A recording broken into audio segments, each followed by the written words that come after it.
Hello and welcome to the tip of the week. Today I'm going to talk about the importance of being able to feel disappointment. Uh, Researchers have discovered that disappointment it's a very vulnerable feeling, emotion that we need to feel in order to grow and adapt to our life circumstances. And it is probably, when I ask people, what do you think, when I'm working with groups, I'll say, what do you think the most vulnerable emotion of all is, and one of the most difficult emotions for us to feel is? And people will say things like love and loss, and it actually is disappointment. Uh, and I really had to think about this for a bit, and I came to realize that it's been very true for me that in my life, I have avoided disappointment. I have tried to defend myself against it. Um, I have often anticipated being disappointed and then made choices to avoid situations because I'm in anticipation of being hurt through disappointment. Uh, and it is the one constant in my life that as human beings, we have expectations of each other. We have expectations within our relationships. Um, and that we are disappointed. We disappoint each other. Life doesn't always work. Um, and when things aren't working, that is a critical point for us. It's an opportunity. We can become externalized and we can start to focus on changing everyone around us, which will lead to a sense of anger and frustration. And this is a pattern for me in my life that I've experienced repeatedly. And even with all of the knowledge that I have and all of the work that I've done, I still find myself in that place of having hit a wall and feeling frustrated and externalizing and focusing on people around me. And then the little light bulb goes off and I realize, I simply am disappointed because this particular situation or this particular relationship is no longer working for me. And I need to feel.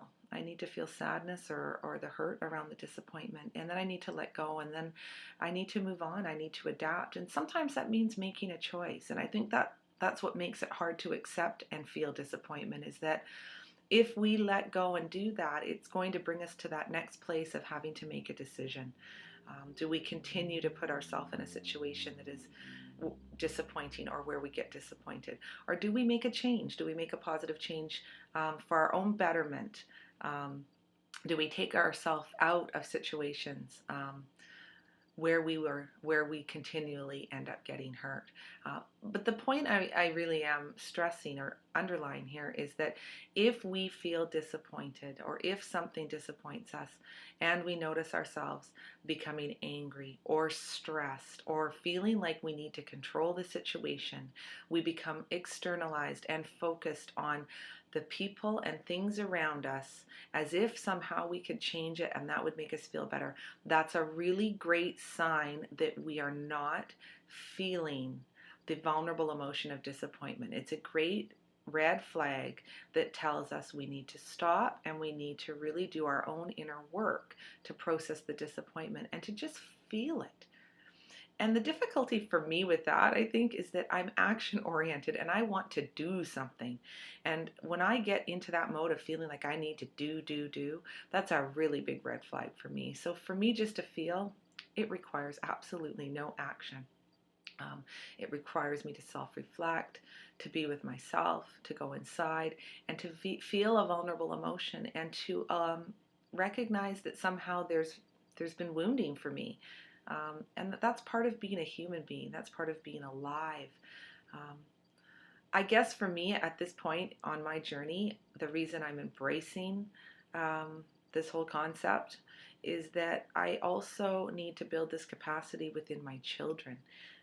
When they're disappointed and the tears come, to come alongside them and to create a safe place for them to feel their feelings and to find their tears.